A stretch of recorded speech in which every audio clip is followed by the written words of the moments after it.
どうも皆さんこんにちは、原寛太です。約1ヶ月前、国際政治の根幹を揺るがすかもしれない非常に重要なニュースが飛び込んできました。ちょうど私はアフリカで取材活動をしており、リアルタイムでは動画にできなかったんですが、今の世界情勢を読み解く上で極めて重大な出来事なので、今回はこのニュースを詳しく解説します。2026年3月25日、国連総会で大西洋をまたぐ奴隷貿易の時代を最も重大な人道に対する罪と認定する決議案が採択されました。この決議案は西アフリカのガーナが提出し、アフリカやカリブ海の国々が強く支持したものです。採択された決議は過去の被害を認め、加盟国に対して正式な謝罪や補償、そして教育や制度改革を通じた修復的正義に誠実に向き合うように呼びかけています。さらに植民地時代に盗まれた文化財を原産国へ返還することも求めています。この決議の採決結果は賛成123票、反対3票でした。反対した国はアメリカ、イスラエル、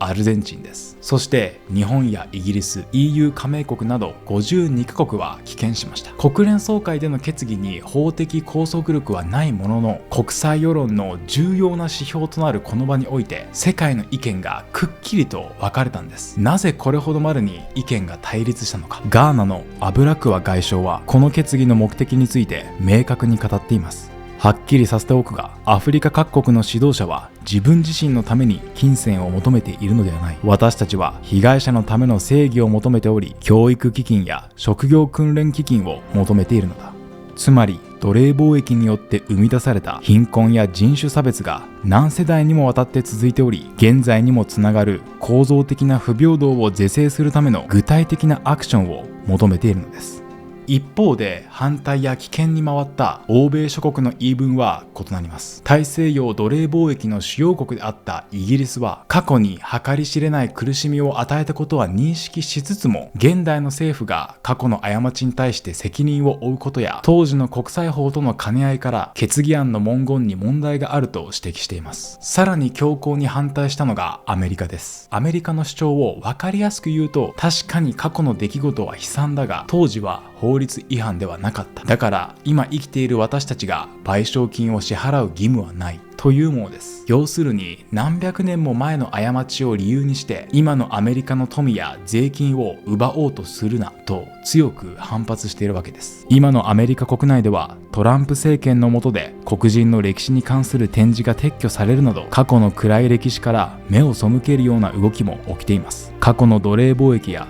奴隷制をどう捉えるかという問題は単なる歴史の話ではなく、今のアメリカにとって絶対に譲れない政治的な対立の火種になっているのです。当時の法律では合法だった。今生きている世代が過去の賠償の責任を負うのはおかしいとする欧米側と、過去の奴隷貿易や植民地主義が現在の貧困や差別にもつながっているのだから修復の行動が必要だとするアフリカ側。なぜ今になって賠償を強く求めるのか。それを深く理解するためには、そもそも奴隷貿易とは何だったのか、そしてそれが現代のアフリカにどのような影響を与えているのかを歴史から紐解く必要があります。まずは奴隷貿易の歴史について振り返っておきましょう。人類史上最悪の取引とも呼ばれた大西洋奴隷貿易。近年の研究によって奴隷貿易はアフリカに甚大な悪影響をもたらしたことが判明しています。今から500年以上前の15世紀、ヨーロッパの国々が海を越えて新しい世界を探し求めた大航海時代が始まります。この時代、ポルトガルを先頭にヨーロッパの探検家たちがアフリカ大陸に到達し、現地の人々との交易を始めました。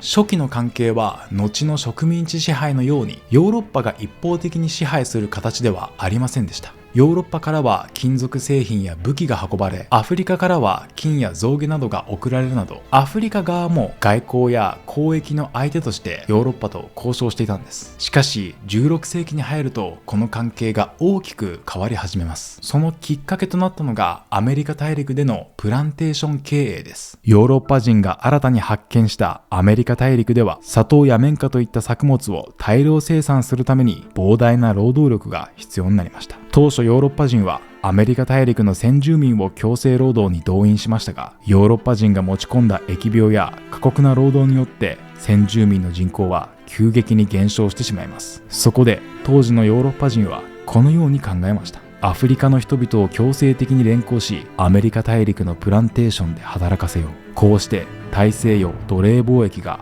本格化していきます。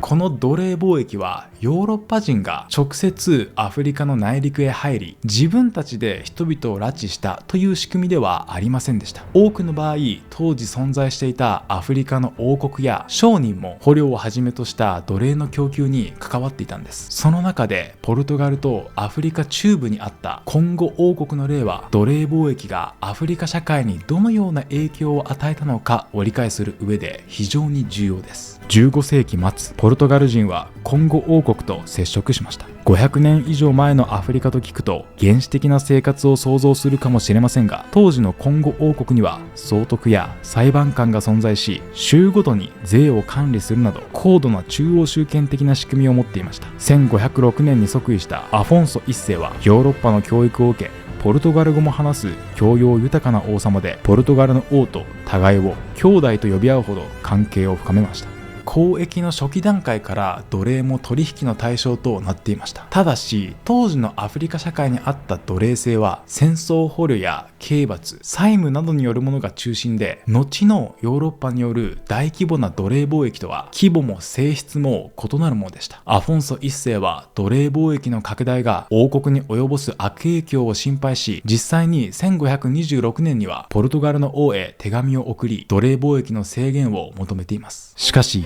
時代が進むにつれてアメリカ大陸での奴隷の需要が急激に増加すると、ポルトガルの商人たちはコンゴ王国に武器や物資を提供し、アフリカ内での奴隷狩りを促進しました。人間を外部の市場へ売ること自体が大きな利益を生むようになると、コンゴ王国の社会構造は壊されていきます。無差別な奴隷狩りが広がり、一部の民族集団が他の集団を攻撃して捕らえた人々を売る過程で、地域間の対立も激化し、コンゴ王国はかつての繁栄を失っていきます。イギリス・リバプールの奴隷船の船長だったジョン・ニュートンは公開日誌に次のように残しています。もしヨーロッパ人が奴隷と交換に品物を与えることによって人々をそそのかすのをやめるならば、アフリカで起こっている戦争の大部分はやむである。ヨーロッパ人は軍隊を送り込んでいるわけではないが、彼らの道は血にまみれている。売却されるために留保された捕虜は殺された者より少ないと私は思う。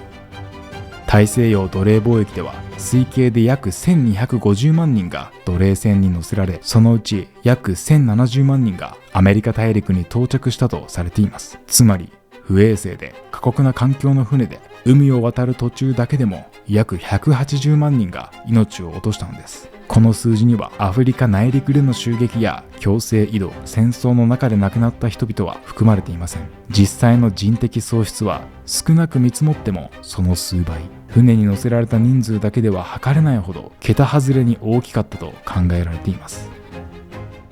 これだけ大規模な出来事が起きていたのであれば、奴隷貿易はアフリカの社会にどんな影響をもたらしたのかという問いが浮かび上がってきます。この難問に統計的に取り組んだ代表的な研究者がネイサン・ナンです。過去にも何度か紹介したことがありますが、ナン教授の研究内容をもとに奴隷貿易がアフリカにどんな影響をもたらしたのか見ていきましょう。その前にお知らせを挟ませてください。私、原寛太は世界を無視しない大人になるためにという本を自費出版しています。私自身がアフリカでの活動を始めた原点について書いた一冊です。興味のある方はぜひ動画下のショップからお買い求めください。一冊700円です。また、毎年春と夏に東アフリカのウガンダを訪問するスタディツアーを開催しています。原寛太の YouTube を見てアフリカに興味を持っている方、やはり画面越しの情報と実際に現地に足を運び五感を通じて得る体験とでは全く異なります。百聞は一見にしかずです。少しでも興味のある方はぜひ概要欄のリンクからスタディツアーのホームページを覗いてみてください。ネイサン・ナン教授はアフリカ各地域から奴隷として連れ出された人数を推計し、それが現在の一人当たり所得とどう関係しているのかを分析しました。その結果、奴隷として連れ出された人数が多かった地域ほど現在の所得水準が低いという強い逆相関が見られました。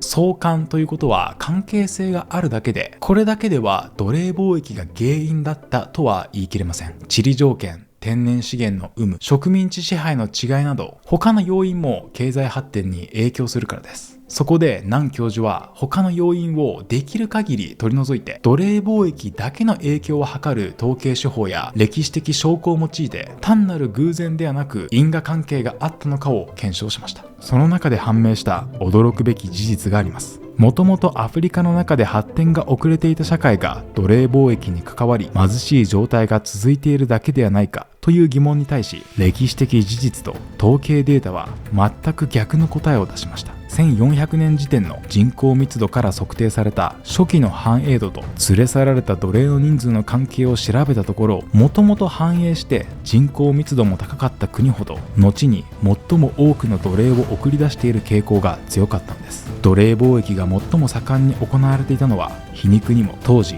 最も発展していた地域でした。先ほど出てきたコンゴ王国もその一つです。これらの分析から奴隷貿易はその後のアフリカの経済発展に長期的な悪影響を及ぼした可能性が高いと南教授は結論付けています。では奴隷貿易は具体的にどのようにアフリカの発展を阻害したのか。最大の要因は人々の間に生まれた深い不信と分断です。ある村が別の村を襲撃するという形で奴隷の調達が行われると、同盟関係にあった村同士にも亀裂が走ります。一つの共同体の中でも対立が生じ、中には友達だと思っていた人間から騙されて売り飛ばされる事態も起きました。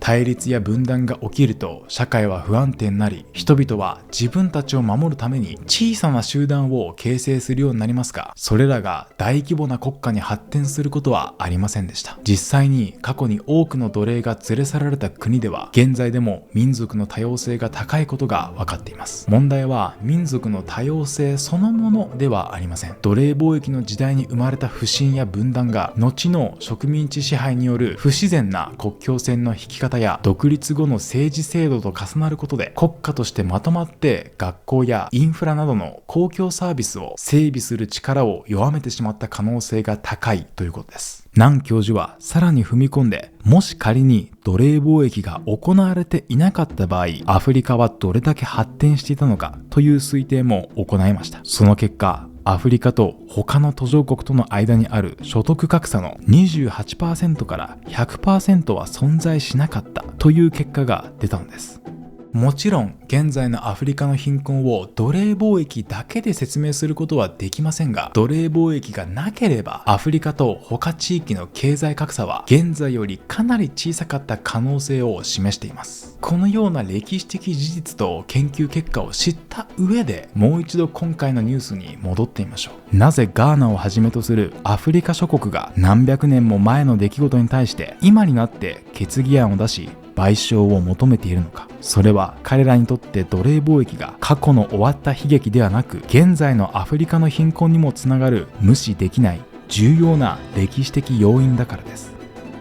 彼らが教育基金や職業訓練の基金を求めているのは、奴隷貿易によって破壊され西洋に奪われた社会の基盤を正当に修復するためなんです。しかし賛成123票という圧倒的多数の数字が意味しているのは、単なる過去への謝罪要求にとどまりません。これは国際社会で確実に進んでいる西洋中心の歴史認識や国際秩序を問い直す動きの一つとして捉えることができます。これまでの国際法や世界の正義は常にアメリカやヨーロッパといった西洋諸国が主導して作ってきました。当時の国際法では違法ではなかったという反論も、そもそもそのルールを作ったのは西洋の国々です。グローバルサウスと呼ばれる国々の中には、欧米が現在掲げる正義と過去の奴隷貿易や植民地支配への向き合い方との間に強烈な矛盾やダブルスタンダードを感じている国も少なくありません。今回の国連総会における決議は、そうした西洋中心のルールや歴史解釈に対してアフリカやカリブ諸国をはじめとする多くの加盟国が異議を唱え始めた明確なサインです。かつてのように大国が都合よく設定した正義が、もはや世界の多数派には通用しなくなりつつあります。世界は今間違いなく大きな価値観の転換点を迎えています。今回の決議は単に過去の賠償をめぐる話にとどまらず、誰の視点で歴史を語るのかを問い直す動きでもあるのです。もちろん賠償をめぐっては現在の世代がどこまで負担を負うべきかなど簡単には答えの出せない問いです。だからこそこの問題は欧米が悪い、アフリカが正しいという単純な話ではなく、歴史と現在をどうつなげて考えるかという私たち一人一人への問いでもあります。そしてイギリスや EU と同じく危険を選んだ日本のスタンスを私たちはどう捉えるべきでしょうか。これまで支配的だった西洋の価値観が絶対的ではなくなりつつあるこの複雑な世界情勢の中で、皆さん一人一人がどう考えるかが重要です。今回のニュースや奴隷貿易の歴史の背景を知ってあなたはどう思いましたか？ぜひコメント欄であなたの意見を聞かせてください。アフリカや国際協力についてもっと深く学んでみませんか？私が運営するオンラインサロンシナジーでは、ハルカントの動画を見た後、メンバー同士で感想や意見をシェアする勉強会を開催したり、 YouTube では話しきれない私の哲学を共有したりしています。少しでも興味のある方はぜひ概要欄のリンクからホームページをご覧ください。